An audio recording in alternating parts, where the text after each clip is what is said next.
Hello friends, नमस्कार। हिंदू जीवन शैली ये बताता है कि जीवन और मृत्यु का संसार तब तक अंतहीन है जब तक कोई व्यक्ति मुक्ति या मोक्ष नहीं पा लेता। जब तक अच्छे कर्म या निर्वाण द्वारा मायावी मोक्ष प्राप्त नहीं हो जाता, तब तक जीवन जन्म और मृत्यु के बीच चलता रहता है। कोई भी जीव भाग्य से बच नहीं सकता, पर चिरंजीव वो लोग हैं जो जन्म से मानव होते हैं लेकिन अत्यंत लंबे जीवन से धन्य या अभिशप्त हैं। और कहा जाता है कि वो आज भी हाड़ मांस के रूप में हमारे बीच जीवित है। हिंदू धार्मिक ग्रंथों में 8 चिरंजीवी है: असुर राजा महाबली, महाऋषि मार्कंडेय, छठे विष्णु अवतार परशुराम, विभीषण, हनुमान जी, वेदव्यास, कृपाचार्य और अश्वत्थामा। सबसे पहले बात करते हैं ऋषि मार्कंडेय के बारे में। भगवान शिव और विष्णु दोनों के भक्त ऋषि मृकंडु भृगु वंश के थे। ऋषि मृकंडु शिव से पुत्र प्राप्ति का वरदान मांगा।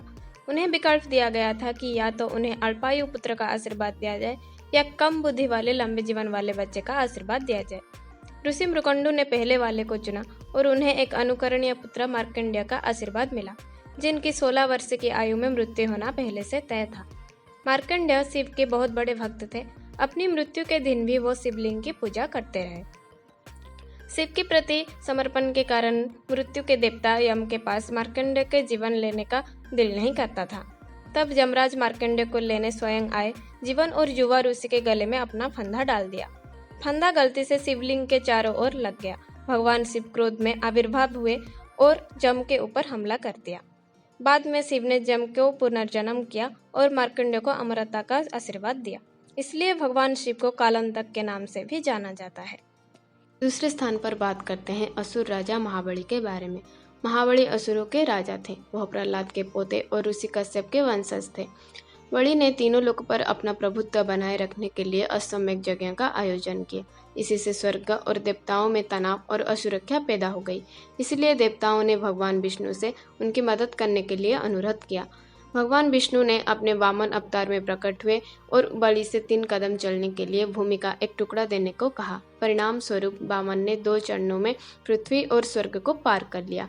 तीसरे चरण रखने के लिए बलि ने अपना सिर अर्पित कर दिया और प्रभु वामन ने महाबली को पाताल लोक में ढकेल दिया। महाबली की भक्ति से प्रसन्न होकर वामन ने बलि को इंद्र की शक्तियां प्रदान की। बलि की निस्वार्थ भक्ति और धर्म के कारण उसे हर साल एक बार अपनी भूमि पर जाने की अनुमति दी गई।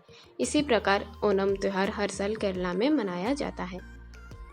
अब विष्णु के हथियारधारी स्वभाव वाले अवतार परशुराम के बारे में जानते हैं। वो एक योद्धा थे और कई लोग उनसे डरते थे और उसके साथ सम्मान भी करते थे।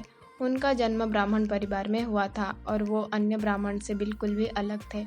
परशुराम में क्षत्रिय के लक्षण थे। वो आक्रामक, बहादुर, युद्ध में अच्छी तरह से प्रशिक्षित थे। उन्हें ब्रह्म क्षत्रिय के नाम से भी जाना जाता है क्योंकि उनके पास दोनों कुलों के कौशल थे। परशुराम एक सामरिक, क्षमण, तपस्वी और आवेश अवतार है। उनका जन्म भगवान विष्णु के छठे अवतार के रूप में रेणुका तीर्थ में हुआ था। उनके पिता जमदग्नि एक महान भार्गव संत और भगवान ब्रह्मा के प्रत्यक्ष वंशज थे। ऐसा कहा जाता है कि कार्तवीर्य अर्जुन और उनकी सेना ने परशुराम के पिता की जादुई गाय कामधेनु का जबरन छीन लिया था। परशुराम ने सारी सेना और राजा कार्तवीर्य को मार डाला। अपने पिता की मृत्यु का बदला लेने के लिए कार्तवीर्य के पुत्र ने परशुराम की अनुपस्थिति में जमदग्नि की हत्या कर दी।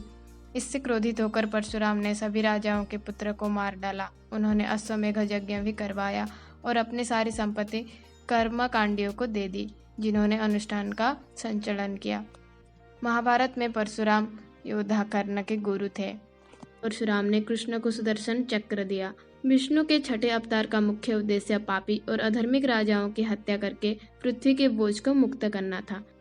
कल्कि पुराण के अनुसार परशुराम आज भी पृथ्वी पर निवास करते हैं। परशुराम कल्कि के युद्ध गुरु थे। अगले चिरंजीवी है विभीषण, जो कि रावण के छोटा भाई थे। यद्यपि विभीषण स्वयं एक राक्षस थे, फिर भी वो एक महान चरित्र के इंसान थे।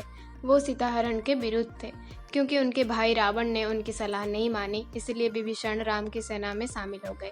बाद में राम ने रावण को हराया और विभीषण को लंका का राजा बनाया।